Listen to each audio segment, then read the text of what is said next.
At the 2011 Southwest Texas Annual Conference, Paula Mays from Marble Falls was honored with the Harry Denman Award for Evangelism for her work in starting the Open Door Recovery House, a residential home for women who are recovering from drug and alcohol abuse. And we are very grateful and we are very honored to present this award to you, not only on behalf of the Foundation of Evangelism, but for the Southwest Texas Conference. Thank you so much for all that you do. I noticed in the program of recovery that the rooms I go to, that women would, if they had the fortunate to be able to go into a rehab, when they came back, they had to go to the same environment they came from, which was a husband who was drinking or using alcohol and drugs, and that so many of them couldn't make it. And my heart just broke, kind of. And so I thought, well, if you're not part of the solution, you may be part of the problem. So what can we do? And I myself have struggled with alcohol and drug abuse my whole life. And so if I can, I've made it and maintained my children through God and the path I've taken. So if I can help others, then that's what I need to do.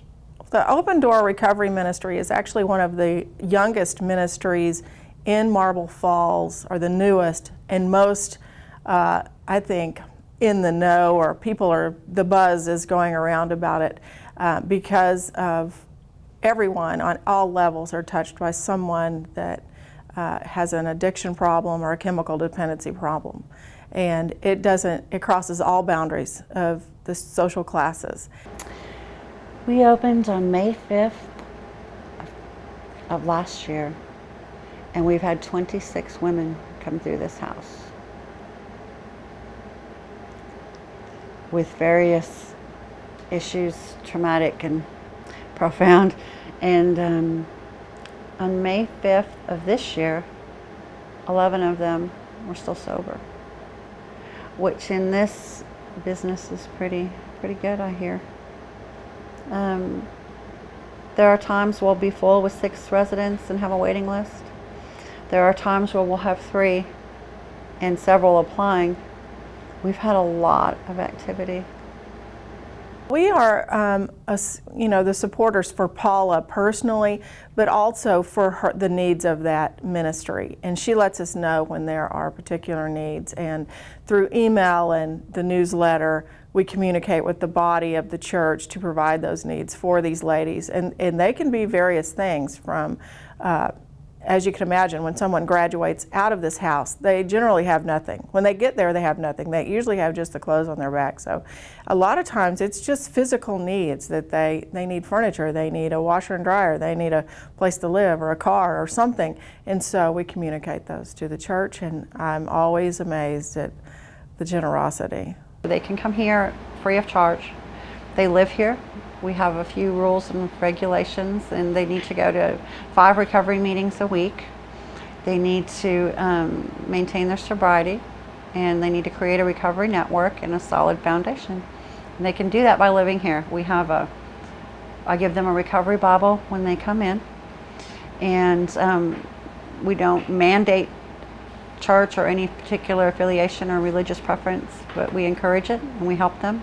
Some come in with no documents like Social Security cards or driver's license or IDs, and so we help them obtain those. We love them where they are, and I think that's really important. It takes a lot of prayer, and I think prayer is the main component. Without praying, and we have other churches and people that are praying for us on a regular basis, it takes a lot of meetings and a lot of going and speaking in different places. Rotary clubs and other churches and other programs. It takes a commitment. It takes commitment from people that to help. It takes a lot of resources to keep it going, especially when there's no financial fee. So we struggle with that. We get down to the couple months operating, and we, well, God provides. He always shows up and shows off, and so that keeps me knowing that this is what I need to keep doing. I need to keep listening and let Him do His work. It takes a lot of courage to do this, but it is not impossible because God works through so many different people from so many different churches to help support it. That particular ministry is supported by this church, but by others in the area. There are people in the community that that have a tie to it somehow, some way. There's someone in their family who has abused or is abusing alcohol and other drugs. And it can be done. I mean, first of all, I guess it would be prayer. You need prayer, and you need a foundation in your own church and other 12-step programs out there that, you know, you need someone that has a passion and a heart for it, that is willing to put it out there. Look at those people in your life who are really walking it, and go to them and pray with them. And when you pray and when you put God first and you ask Him, you know, He'll reveal little by little what you need to put it together. And there's hope. If you're breathing, if they're breathing, there's hope. And I tell myself that, and I tell these girls that, you know, don't give up. It's there. Ministries like this change whole families' lives. And in return, probably, I mean, there's no telling if you did the numbers down to the last grandchild, how many people might be changed just by one person changing.